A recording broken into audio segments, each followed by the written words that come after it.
Okay, dear friends in Dhamma, we are going to start the second question and answer session. We have received some written questions. We will start the session with written questions. Asarai Bante. Right?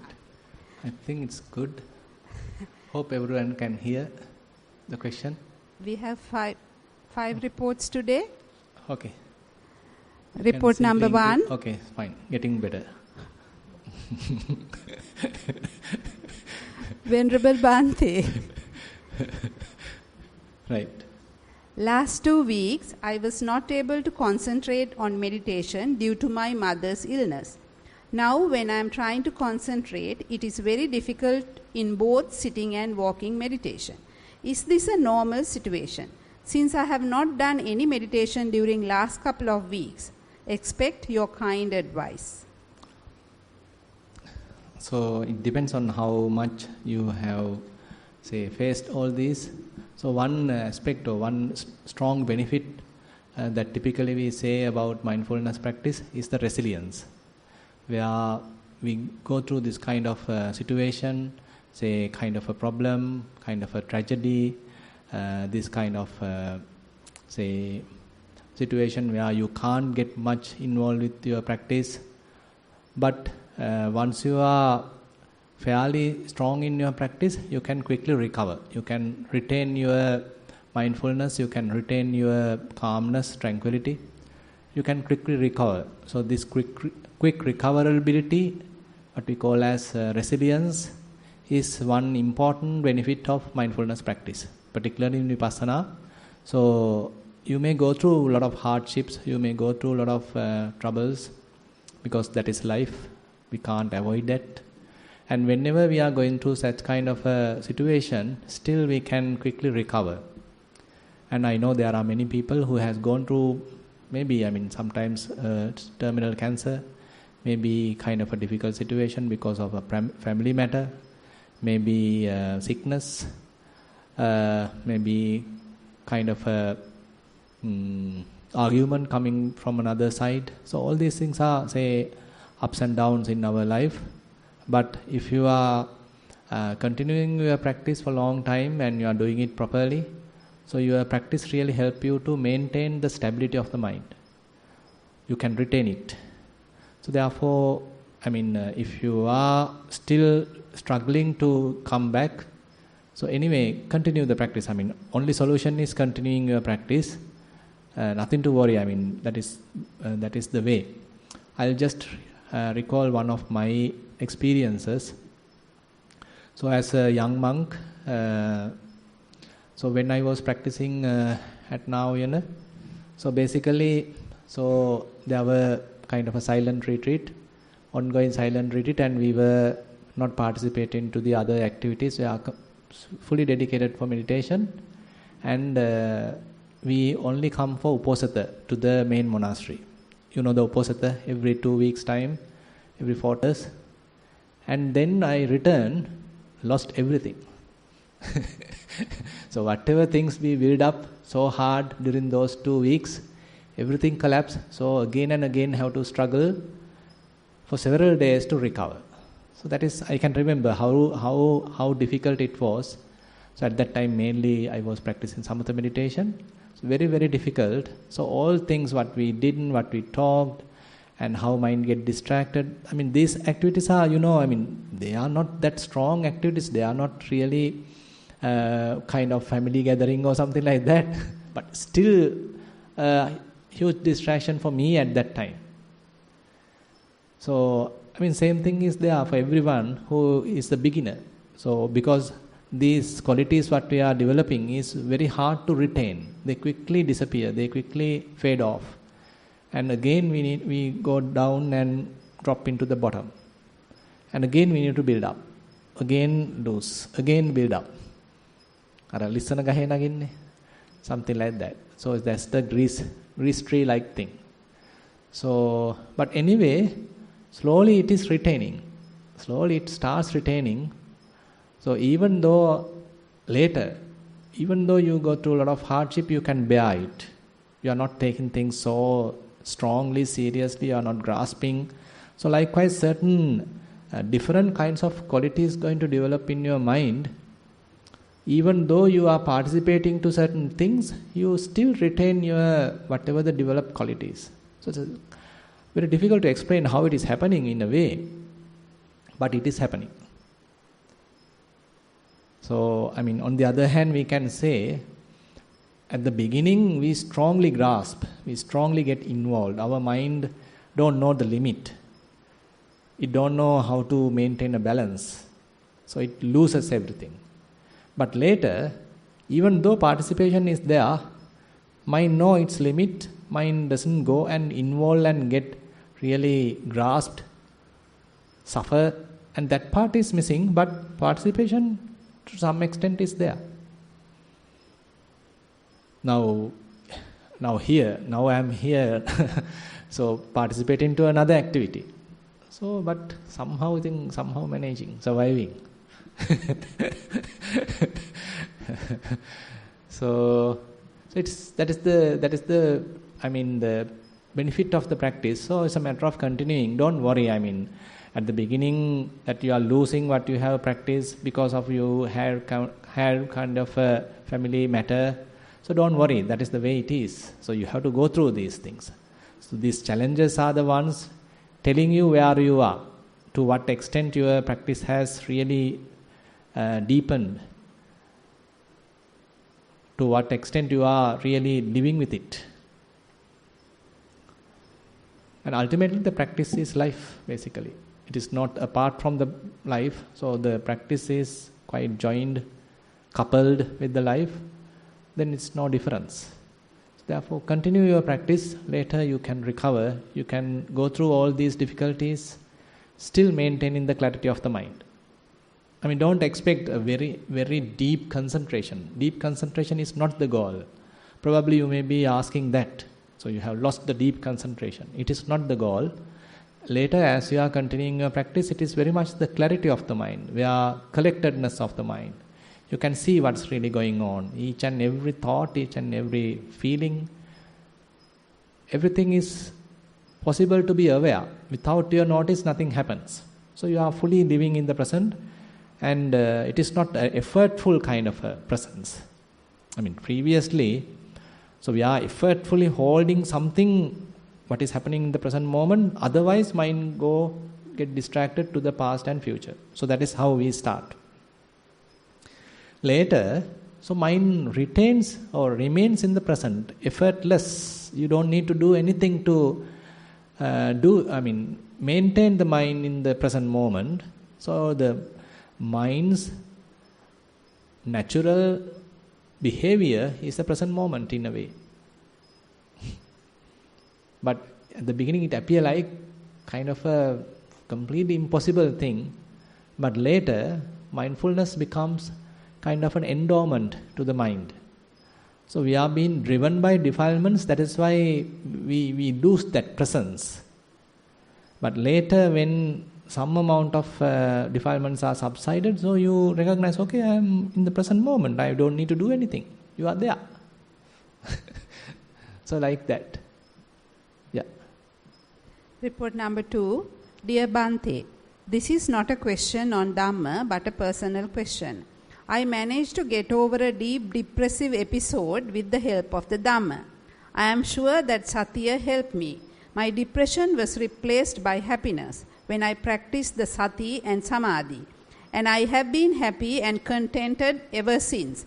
My problem is that my niece is also going through a depressive episode, and I cannot convince her to practice the Dhamma.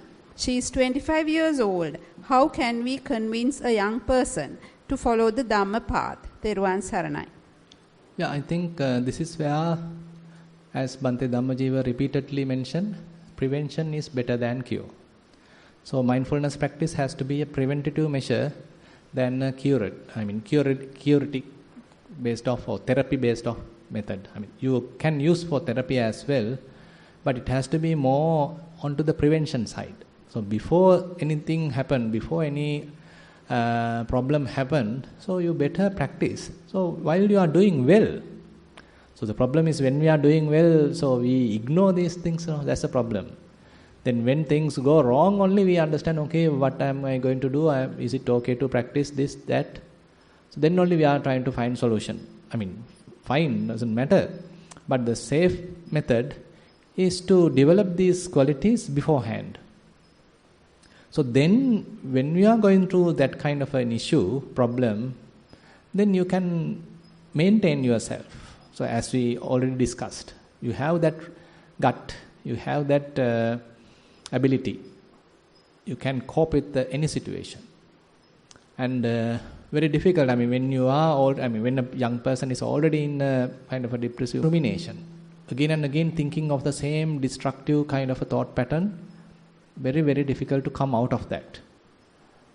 So, in other sense, so that is what we are trying to eliminate during the meditation, particularly in the Vipassana, how to recognize this rumination, how to recognize these harmful thoughts and mental proliferation. So that's why, say, while you are walking, if you are able to maintain completely calm mind, tranquil mind, without any rumination, so see what a kind of an achievement. So you have come across a method where your mind is completely calm. So such mind cannot become depressed. I mean, if you very properly establish that sort of a situation, I mean, these mental diseases, very unlikely that going to happen. I mean, only the best person is an arahant. So Buddha mentioned only the arahant is the one who is completely free from any mental illness, but all others are to some extent, till we have defilements, we are subjected to ups and downs. But the Vipassana path, the Buddha's teaching, take us to a completely healthy state of mind, complete well-being.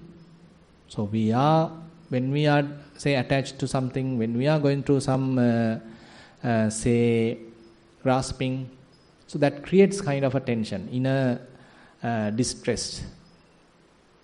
So mentally unbalanced. But we are learning how to maintain the balance without allowing mind to go to any extreme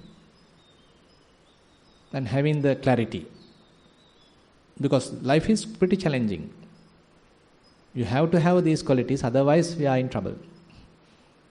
So if we already have, I mean, while we are doing well, if we are investing our time onto this kind of a practice, it's a very good investment, because it's a kind of a safe, it's a kind of a refuge for you when you are to face difficulties. So I therefore suggest you to, if you have some time, please accompany her with you to some, say, traveling, to enjoy some music, to discuss something beautiful, something positive. And slowly she has to come out of that whatever the destructive thought patterns. Then slowly probably you can introduce walking, not immediately sitting. Say just walking. And maybe sometimes you can ask her to be with, say, playful children, because you need, happiness of the life. Because every day, if you are looking today, the news and the country situation, world situation, I mean, you don't need much to get depressed nowadays.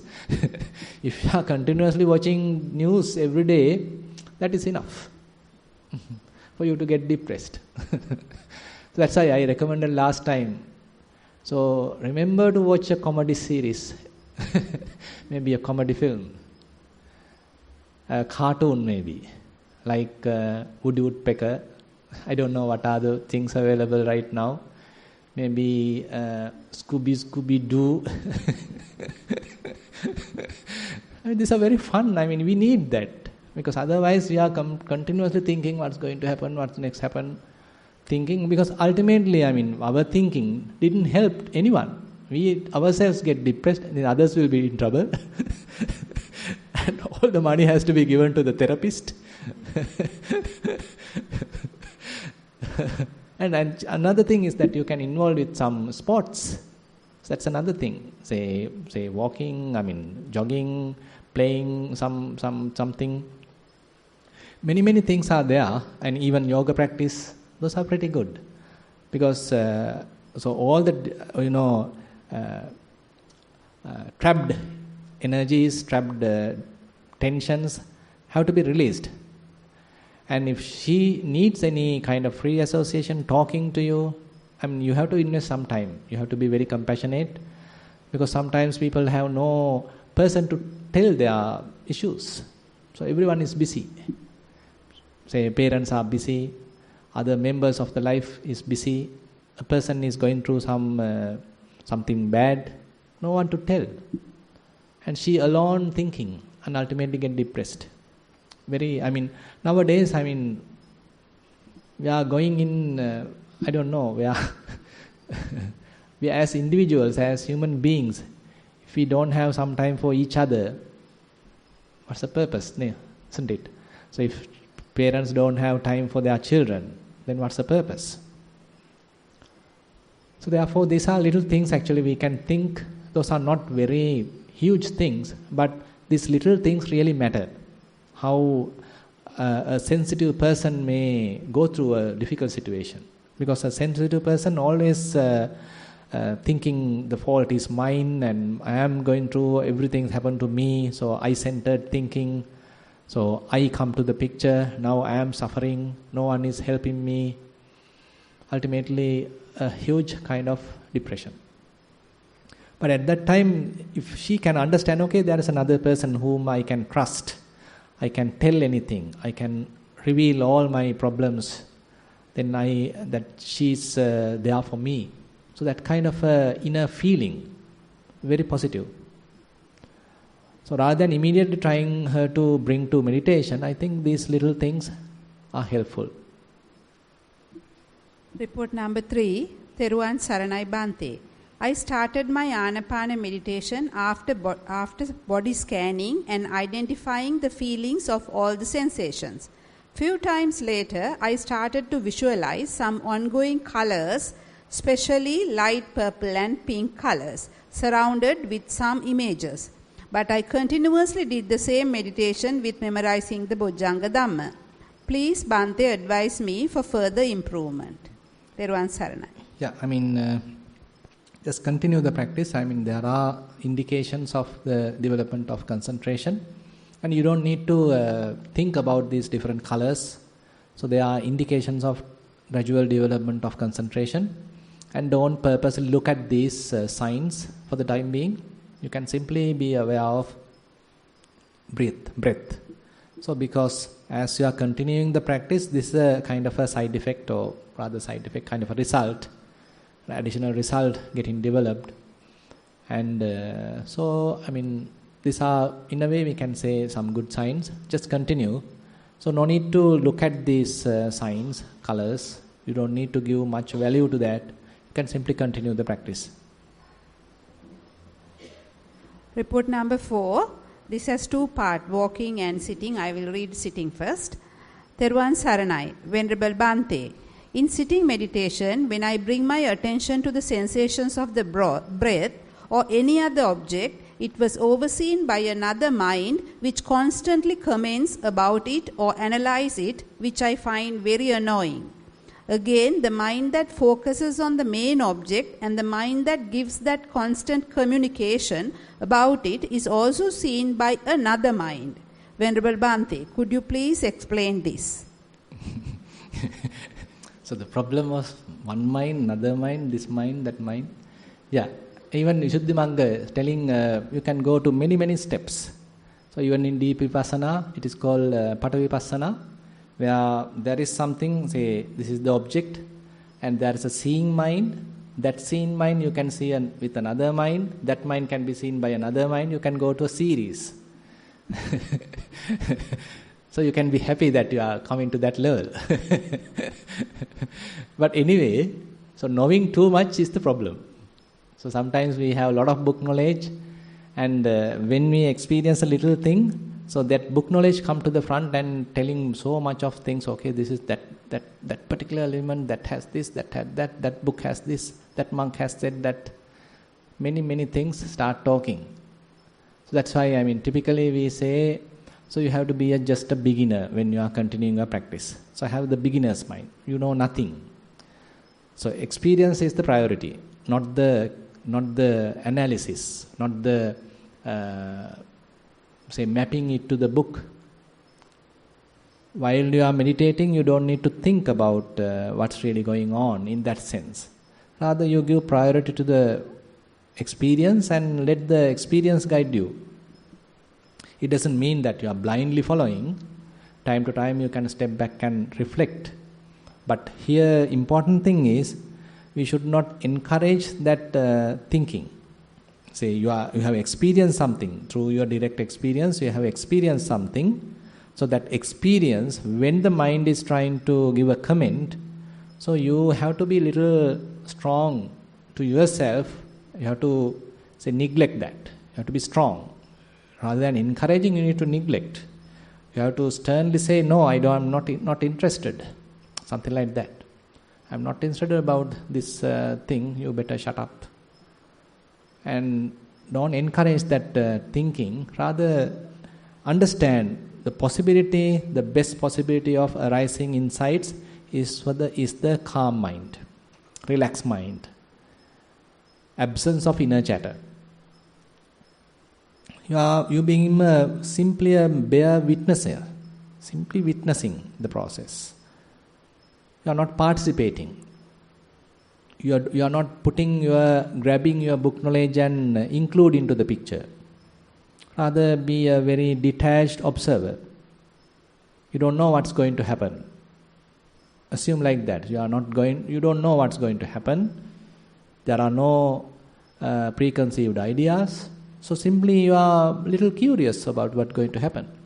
So this is the best mentality you need to maintain in Vipassana, where inner chatter is completely calmed down and you have a little bit of curiosity to look at it, investigate it, and quite balanced, not overwhelmed by happiness or not depressed.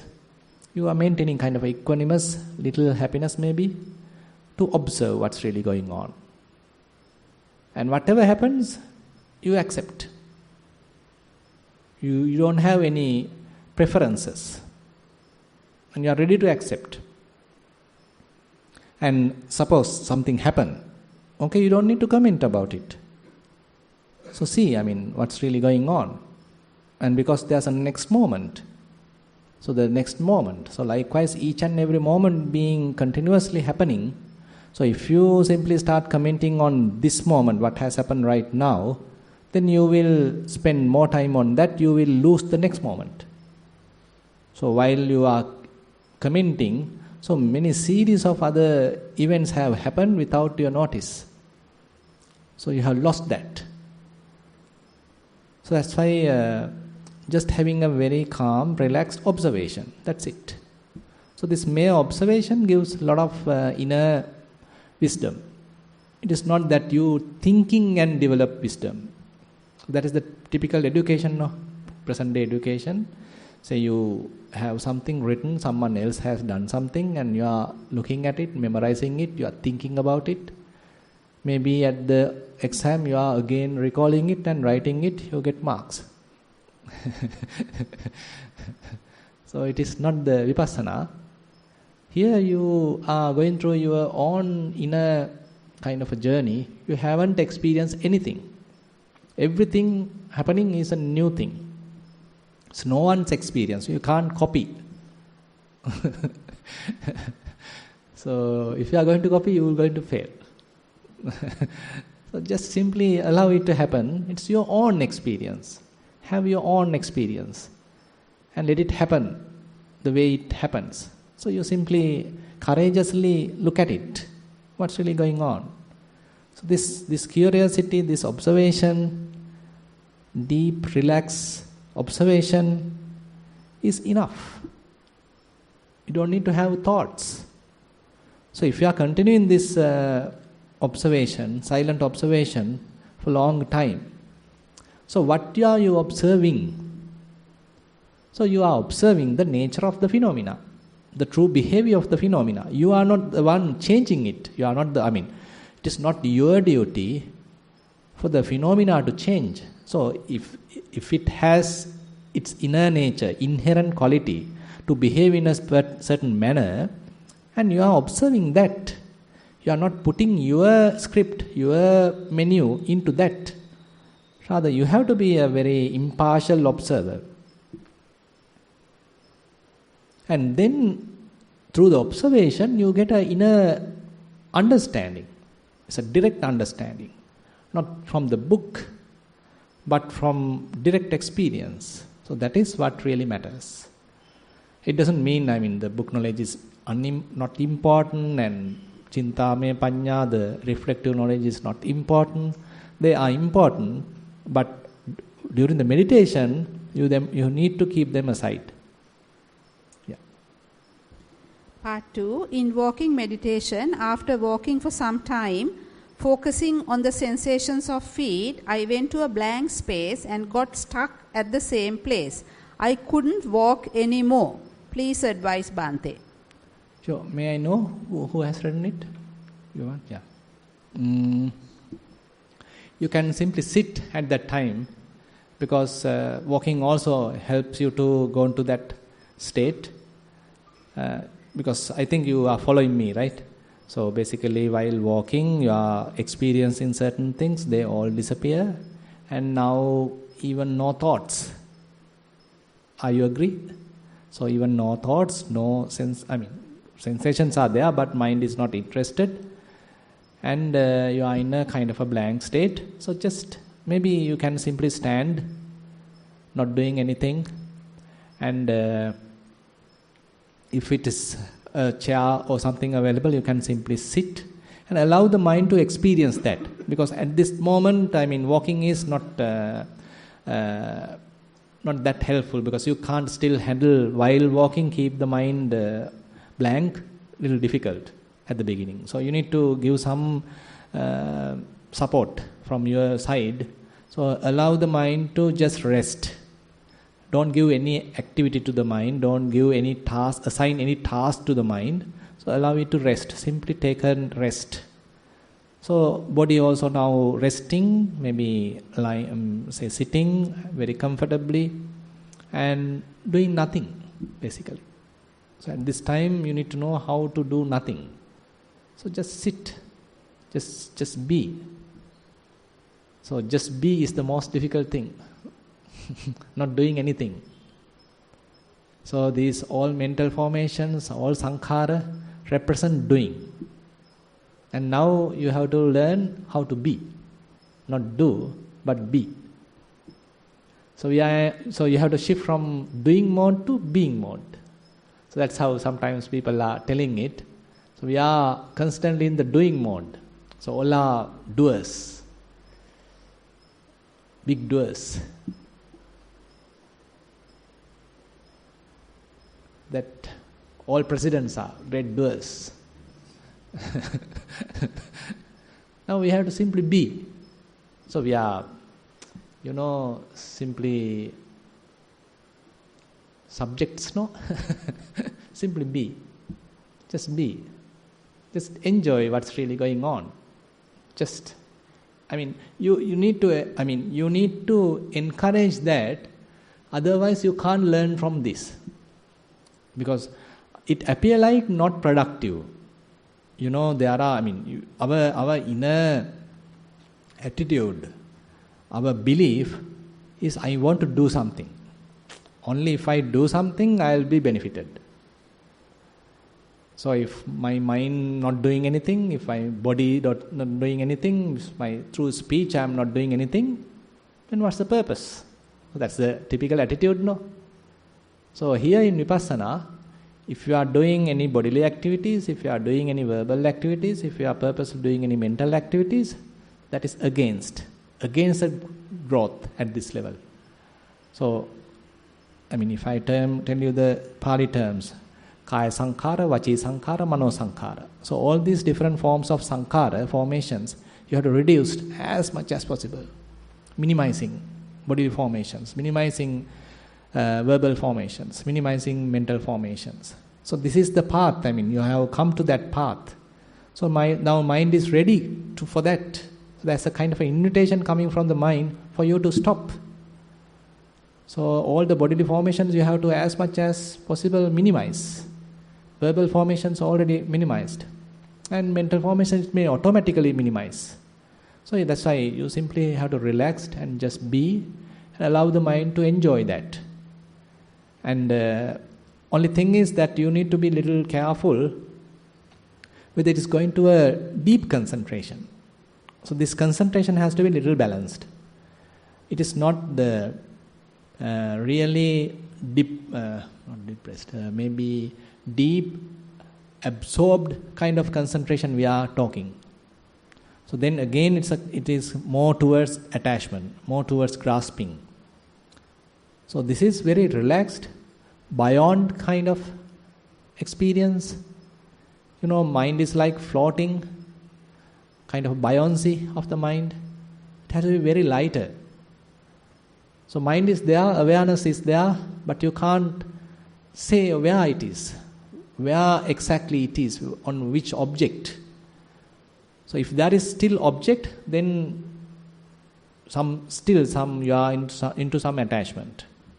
So that's what we talked yesterday, no? The objectless kind of meditation.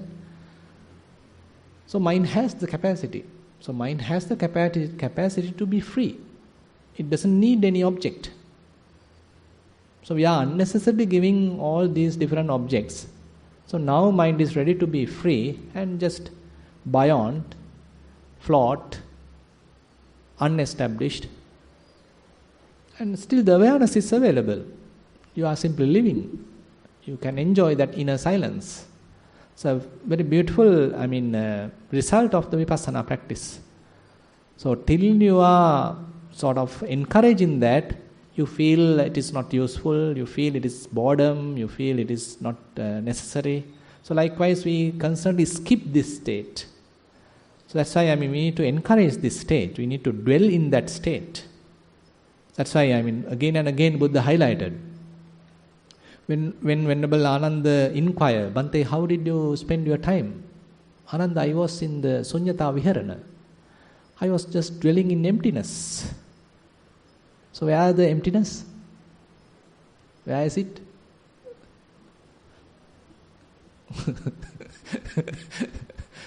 Is it in the moon or earth or Chetanarame? Where? Nowhere. Nowhere. So mind doesn't need anywhere, any place. So very beautifully, there's even a book written by late Venerable Ayya Khema, being nobody, going nowhere. So we always want to be someone. I want to be him, I want to be that. So we want always to be someone. We always want to have some place. So both these have to be gone. Just be, but no place. Just live. That's it. Very interesting how Buddha taking us to a different path. So we are always want to find out, want to become someone. I am the important person. I am the VIP. I want this, I want that. This is my place, this is my house, this is my office, this is my Kalalgoda.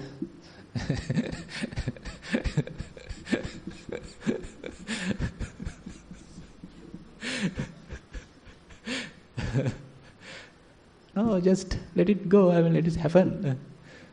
So I think you are following me, right? So try to do it. It may be difficult, and you feel a little boredom at that time. Just try to encourage that. So at the beginning, say spend there for 5 minutes, spend there for 10 minutes. So likewise, slowly, gradually improve that time. Not immediately. So allow the mind to decide it. So don't force yourself. So if you are happening there, okay, you see how mind is dwelling there. Is it going to a very deep, absorbing kind of a thing, or is it simply very restful, relaxed, bliss, not really bliss, but equanimous kind of, one important factor is you can't have any stress, any tension in the proper state.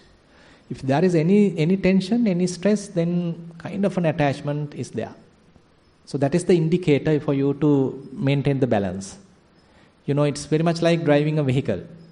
Say, as I always mention, say if you are simply driving a vehicle, so if it is properly balanced, then even you can leave your hands and allow the vehicle to go. But the moment that you recognize, okay, it is leaning onto left, now you need to little bit adjust and take it to the middle. The moment you recognize, okay, now it is leaning onto the right, okay, you need to do little adjustment and put it to the middle. That's it. So in the middle, no attachments. You are not in left, you are not in the right. Something like that. Okay, yeah. Report number 5. විඥානයේ මැවෙන නාම රූප පිළිඹිබුව ගැන වැටහෙන මුත් ඉන් පසුව නාම රූප පච්චය විඥාන වෙන විට එය මනෝ විඥානය ගැනද කියවෙන්නේ. තෙරුවන් සරණයි. විඥානයේ මැවෙන නාම රූප පිළිඹිබුව ගැන වැටහෙන මුත් ඉන් පසුව නාම රූප පච්චය විඥාන වෙන විට එය මනෝ විඥානය ගැනද කියවෙන්නේ. එහෙම කියන්න පුළුවන් ඉතින්. හැබැයි එතන ඉතින් ඔක්කොම කට්ටියම ඉන්නවා. ඒ කියන්නේ ඔතන මේ මනෝ විඥානය ඉතින් ප්‍රධානයි කියන්න පුළුවන්. ඒ කියන්නේ මේ දෙක ඉතින් එකටමයි වෙන්නේ. මේක මේ අරක වෙලා ඊට පස්සේ තව විනාඩියක් ගිහිල්ලා මේක වෙනව නෙමෙයි. මේ දෙක හොඳට ටයිට්ලි කපල් වෙලා තියෙන්නේ. ඒකනේ අර මෙහෙම උපමාවක් දෙන්නේ. බටකොටු මිටි දෙකේ උපමාව දෙන්නේ නේද? ඒ කියන්නේ බටකොටු මිටි දෙකක්. ඒකට මේ හේතු කරලා තියෙද්දි තර මේ කොයිකද ඉස්සෙල්ලා හේතු කළේ?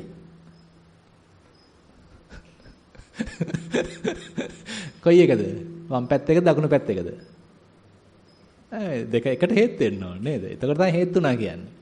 ඒ වගේ එතකොට විඥාණයට ඉස්සෙල්ලා නාම රූප ගැන කතා කරන්නත් බෑ. නාම රූපෙ ඉස්සෙල්ලා විඥාණය ගැන කතා කරන්නත් බෑ. මේ දෙකම එකට තමයි සිද්ධ වෙන්නේ.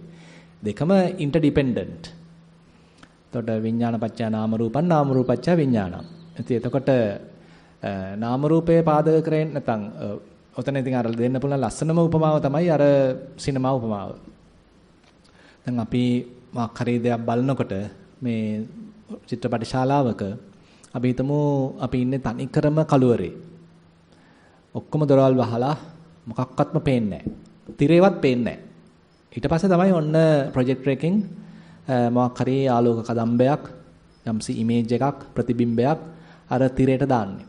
දැන් එතකොට ඉමීඩියට්ලි අපිට අර යමක් පේන්න ගන්නව නේද? පේන්නේ යම්කිසි චිත්‍රයක්. පිළිඹිබුවක්. නැත්තම් රූප රාමුවක්. ඉතින් අපිට වෙන්නේ අපි මේ රූප රාමුවට ඇලෙනවා. රූප රාමුවට බැඳෙනවා. මොකද රූප රාමුව හරිම විචිත්‍රයි. නේද? රූප රාමයේ නිරූපණය වෙනවා හරිම ලස්සන. ඉතින් කෑග් ගන්නවා, අඬනවා, වැළපෙනවා, hina වෙනවා, සිප ගන්නවා, වැළඳ ගන්නවා, සින්දු කියනවා. අපි ඕකට රැවටෙනවා. ඉතින් ඕක තමයි මේ බලන්න යන පිළිඹුවක් කියලා අපිට බලන්න පුළුවන්. මේ ඇවිල්ලා චිත්‍රපටියක්. මේ ඇවිල්ලා රූප රාමුවක්. මේක ඇවිල්ලා ඇස්බැඳුමක්. එතකොට මේ පිළිඹුව අපිට සලකන්න පුළුවන් මේක තමයි නාම රූපය. හැබැයි මේක නාම රූපයට තනියෙන් පිළිඹු වෙන්න බෑ නේද? ඒක වදින්න නම් ඒක නිරූපණය වෙන්න නම් එයාට අවශ්‍යයි යම්කිසි කැන්වස් එකක්, තිරයක්. ඒ තිරය තමයි විඥානයේ බවට පත් වෙන්නේ. ඒ තිරය පාදක කරගෙන තමයි එතකොට මේ රූප රාමුව පේන්නේ. එතකොට මේ දෙකම ඉන්ටර්ඩිපෙන්ඩන්ට්. දෙක එකිනෙකට සම්බන්ධයි. එතකොට පිළිඹුව නිසා තමයි අරකට ප්‍රකාශ වෙන්නේ. තිරයක් තේනවා කියලා.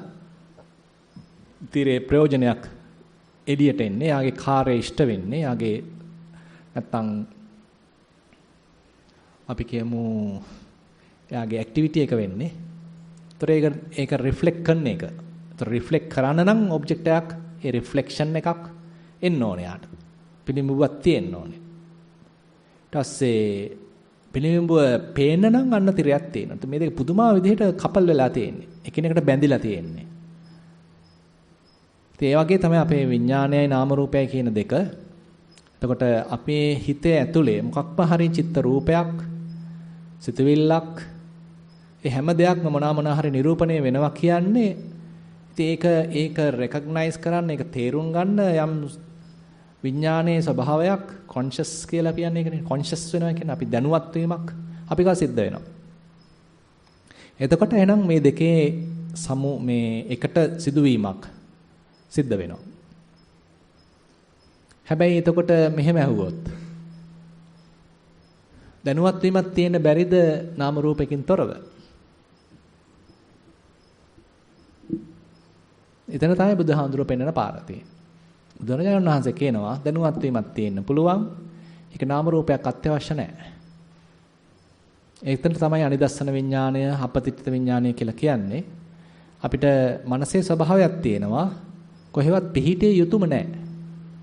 අරමුණක පිහිටිය යුතුම නැහැ. අරමුණක් කියන්නේ ආගන්තුක දෙයක් වෙනවා මනසට එතකොට. හැබැයි දැනුවත් බවක් තියෙනවා. ඒකයි දැන් දිත්තේ දිත්ත මත්තම් භවිස්සති සුතේ සුත මත්තම් භවිස්සති මුතේ මුත මත්තම් භවිස්සති විඤ්ඤාතේ විඤ්ඤාත මත්තම් භවිස්සති. ඔහොම කියනකොට දැන් එතන මේ මනස එකක හිර වෙච්ච ගතියක්, එකක බැහැගත්ත ගතියක්, එකක මේ පිහිටි ගතියක් එහෙම එකක් නැහැ. මනස හැබැයි දැනුවත් බවක් තියෙනවා. ඔන්නේ දැනුවත් බව පාදක කරගෙන තමයි අපිට ඉදිරියට යන්න තියෙන්නේ. ඒක තමයි බුදුරජාණන් වහන්සේ අපිට දෙන හික්මෙන මාර්ගය. දකින්න එපා කියනව නෙමෙයි. පෙනේවි. හැබැයි ඒක පෙනීමක් පමණයි. ඒකත් එක්ක ගොඩ ගහගන්න යන්න එපා. ඒකෙන් කැළඹෙන්න යන්න එපා. ඒකත් එක්ක පැටලෙන්න යන්න එපා. අර මනසේ ඒ නිදහස, මනසේ තියෙන පැහැදිලි බව රැකගෙන යන්න. පැහැදිලි කියලා කියන්නේ මොකද්ද? එකක්වත් මේකට ඇවිල්ලා අස්සට ඇවිල්ලා රිංගලා කලදර කරන්නේ නැහැ. එයාගේ පැහැදිලි බව රැකගෙන යනවා. නේද? ඔන්න ඒ වගේ තත්ත්වයක් අපි මේ කතා කරන්නේ. කාගේද ප්‍රශ්නේ? මං දන්නේ කියපු ටික මේ මං හිතනවා වැටහෙන්නේ නැති කියලා කියුණා කියලා තේරෙනවා හිතනවා. හොඳයි හොඳයි. අපිට ලැබිලා තියෙන ප්‍රශ්නේ එපමණයි. So we have received only those questions. So if you have anything more, we have some more time.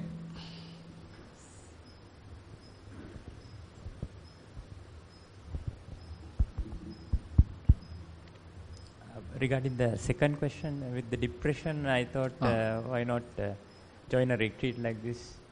Can solve, because I had an experience with one of the retreats at Nissarana. Their agent joined us later, so I checked with him. He was assigned to my team to see. He finished his father's funeral and came, joined the retreat.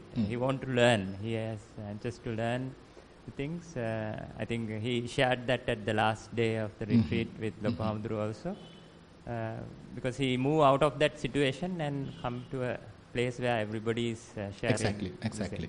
So that's why we need to pull him from that that typical his own repetitive thinking. To pull, maybe forcefully even, doesn't matter. Forcefully we are pulling him out of that continuous thinking, his own little world, and put into an entirely different experience. Then he has to adjust himself. Because if we allow him to continue in that repeated loop, then he will get depressed. Whatever activity, some positive activity, you have to pull him and assign him so that he has something to do. So mind may now continue in that activity, forget about what has happened.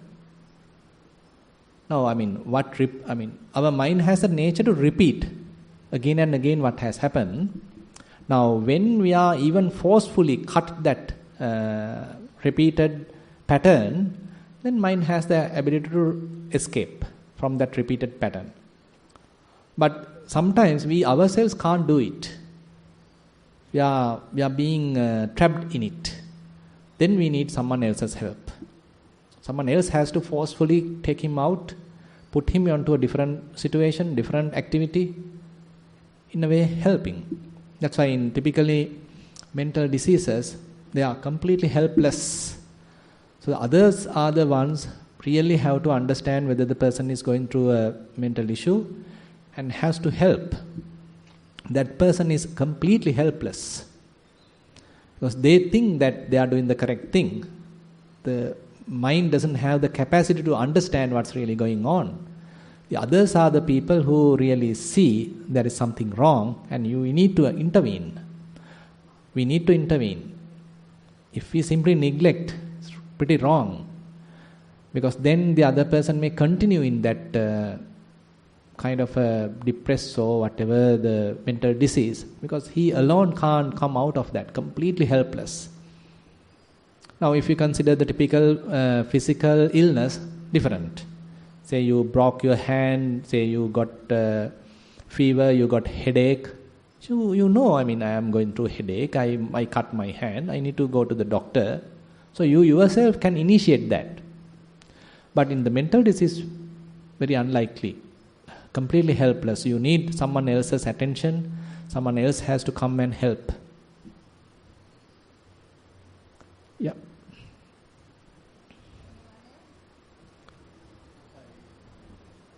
Yeah, sure.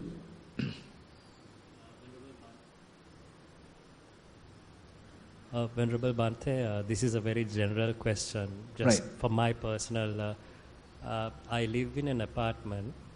In order to practice walking meditation, the only option I have at home, I have a balcony with about 30 feet. It has a 30 feet stretch, but on the 4th floor. Floor? Yeah, but some people say it doesn't make any sense in doing walking meditation unless you touch the earth. Is there anything like that? No, that 4th floor is on the earth. Exactly.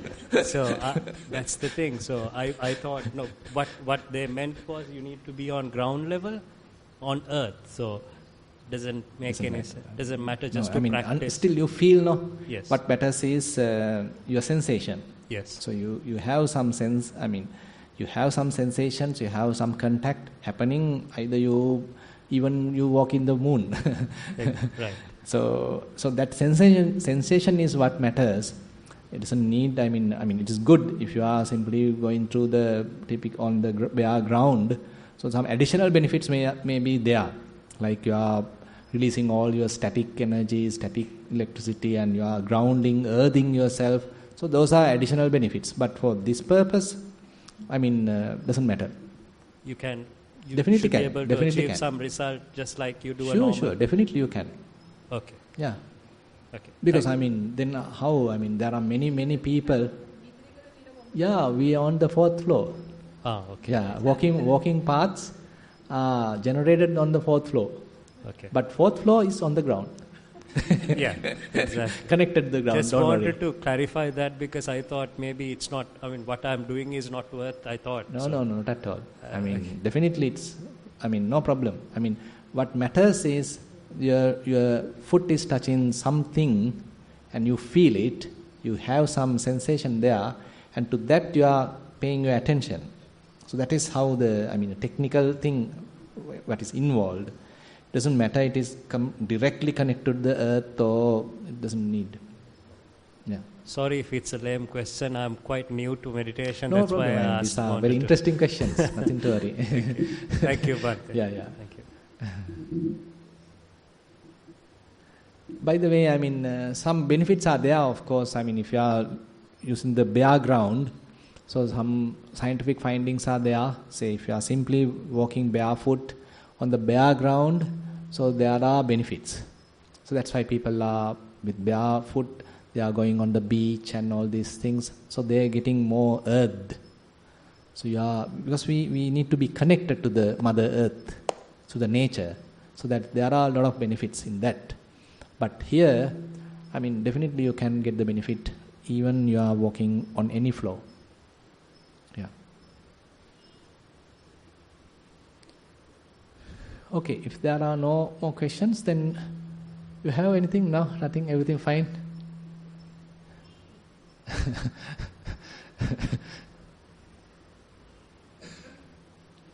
She's like about to tell something but not coming out. Right, yeah.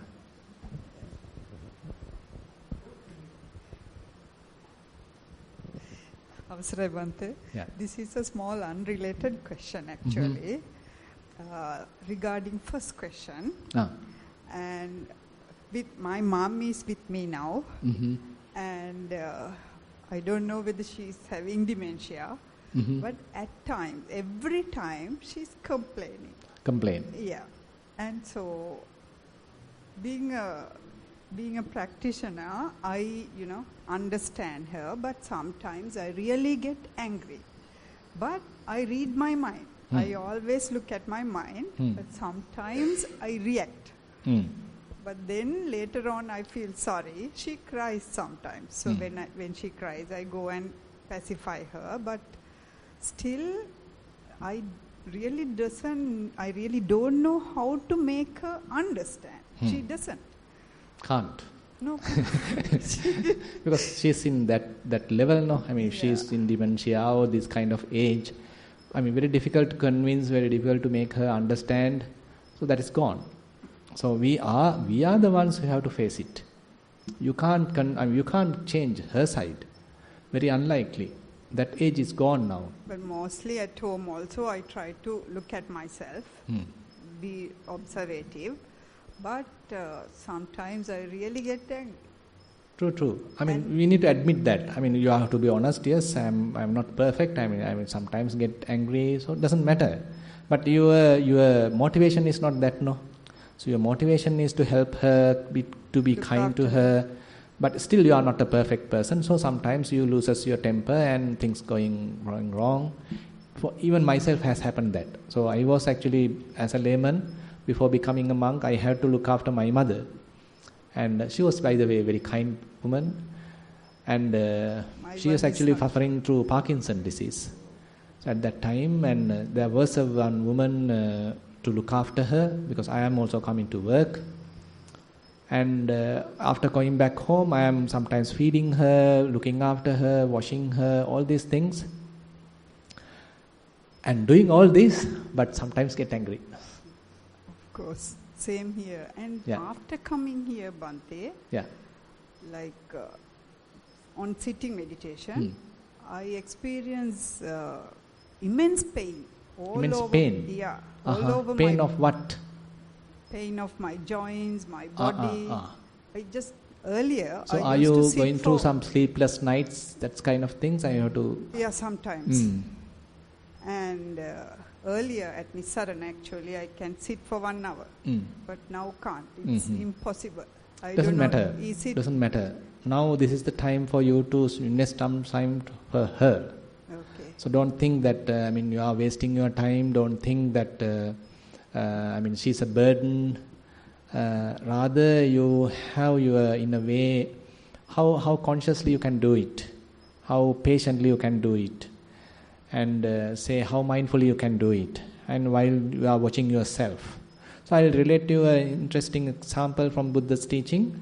So at one time, actually, Buddha was attended by one venerable called Meghiya. So at that time, there is no Venerable Ananda who hasn't become the permanent attendant. So this Meghiya is the one looking after the Buddha. So they both were going through woods. At that time, Venerable Meghiya has noticed a beautiful mango grove, and where he thought would be the best place for me to meditate. Meditate. So then he urged Buddha, Bhante, I want to go and meditate at that place. Please give me permission. So Buddha may be old and there is no one else. Meghiya is the one carrying the ball and whatever the requisites. And Buddha didn't immediately say, yes, you go and meditate. Buddha say, Meghiya, I am alone, so you are my attendant. So Buddha indicated that he didn't approve. And for the second time, Meghiya asked, didn't approve. Third time, Buddha say, okay, if you really want, you can go. Then Buddha keep going. Meghiya went to meditate, but he couldn't. Because a lot of disturbances came, because according to the story, it was due to some his own past experiences. So that was a kind of a mango grove that he had used as a king during his previous lives, and that all the different, lustful thoughts and all these things came even worse than the typical meditation that he had. So he was complete utter failure at that particular place. And there he came back and reported to the Buddha. And Buddha said, this is not the time for you. So therefore, especially when we are looking after our parents, so we don't need to think that it's a burden. We don't need to think that, say, I am harming my meditation or I am losing my meditation time.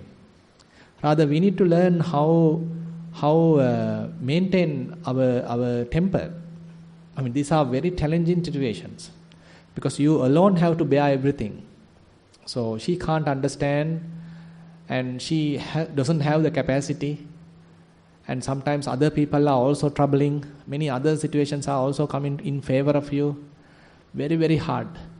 I mean, by the way, these hardships really makes you more stronger. And you can, I mean, if you can bear it, if you can handle it, it's getting a lot of benefits. And later, you can appreciate what you did. So otherwise, you have a lot of grievances, you have a lot of regrets. When the opportunity was there, I didn't do it. So therefore, do it wholeheartedly, as much as possible. So here and there, problems happen and you get angry, doesn't matter. But you again, I mean, forgive yourself, forgive her, and continue. So later, I mean, you get a chance. Don't worry. I mean, these things are, I mean, first of all, we need to establish ourselves on the Sammaditthi. Sammaditthi has two forms. Laukika Sammaditthi and the Lokottara Sammaditthi. The mundane type of Sammaditthi and the supramundane type of Sammaditthi. Mundane type of Sammaditthi is nothing but Kamma. So believing Kamma. So established on Kamma, thinking, okay, Kamma is the benefit, or Kamma is my refuge. What I do is going to be reaped. They provide results. So we can't ignore Kamma. Kammasakomhi, Kammadayado, Kammayoni, Kammabandhu, Kammapattisarano. Yam kammang karissami, kalyanang va papakang va, tassa dayado bhavisami iti, pabbajitena abhinham pacchavekkitabbam. So Buddha mentioned Kammasakomhi. I own Kamma. Kamma Dayado, I inherit Kamma. Kamma Yoni, I am born from Kamma. Kamma Bandhu, Kamma is my relative. Kamma Pattisarano, Kamma is my refuge. Yang kammang karisami kalyanang va papakang va. Whatever the Kamma activity that I do, either wholesome or unwholesome, tassa dayado bhavisami iti. That results I inherit. That's the base. But the walking meditation is normal. That's why, as usual. Don't worry about that sitting. Okay. Whatever thing you can, do it. Okay. Just be happy, because at this time it is, I mean, don't make meditation be another burden to you. So don't make that as a kind of a distraction and thinking, so she's a burden to me, she's not, I mean, I am losing my time, I am wasting my time, I can't meditate because of her. That is not the point. So here, I think, I mean, if we are in the perfect situation, if you are already developed, so you can handle it. So still some problems are there, certain, say, deficiencies are there, that's why you get angry, that's why you get sometimes upset. So it's your problem in a way.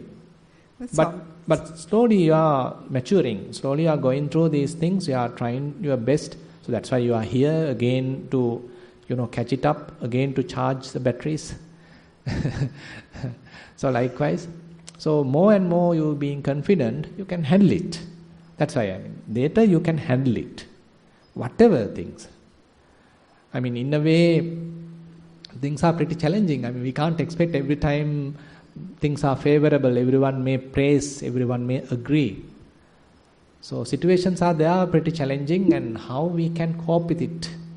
Yeah, sometimes she says, like, rather than going to do meditation, looking after your mom is a merit, it seems. Your mom is the meditation? Merit? Yeah. She's saying, yes, like rather than going to meditate, looking after your mom is the merit. Yes, true. But so most of the time she can't remember whether she ate or yes. whether she had a bath, but these things she can remember. The thing is, she needs your company now. So because as we get old, so we need that company. I mean, I feel, okay, if my brother is here, my sister is here, my child is here, so where is my loved one? I am being left alone. Oh my goodness. So, I mean, if you not to have that, then you have to meditate. So then seclusion being a blessing. Even though you are alone, you don't feel lonely. But otherwise, you feel lonely. So the loneliness becomes a blessing for the meditator, but not for the others. So especially when one becomes older, so there's a tendency you need some company. You need someone that you feel that it's good that if she's there with me, if my son is with me, if my daughter is with me. So you feel that tender, loving feeling. We all get old, so we expect all these things. So it's not only to her mother, to each individual of us. Old age is waiting. Yeah. Okay, I think we can wind up. I mean, these are very interesting things. We all are going through different life situations. So Buddha's teachings are helping us, guiding us, encouraging us to cope up with these difficult situations. And actually the practice really have made us stronger and helping us to how to be patient, how to tackle it, how to handle it, and in a more proper way, not neglecting and not getting to fight, but going through it. So I mean, these different life situations we time to time encounter, and we have to go through it. Like Bhante Dhammajiva says, like a three-wheeler, there's a little spot, boom, and there's another little spot, boom, somehow gone. Likewise. So we need to find our own route, how to handle it and go. There you can't predefine it. So there are various obstacles come, okay, you face this, okay, this way, you face that another way, you face this another way. You can't predefine it, somehow gone. Very interesting. Okay, thank you very much for participation. We'll have the Dhamma sermon at 4 p.m.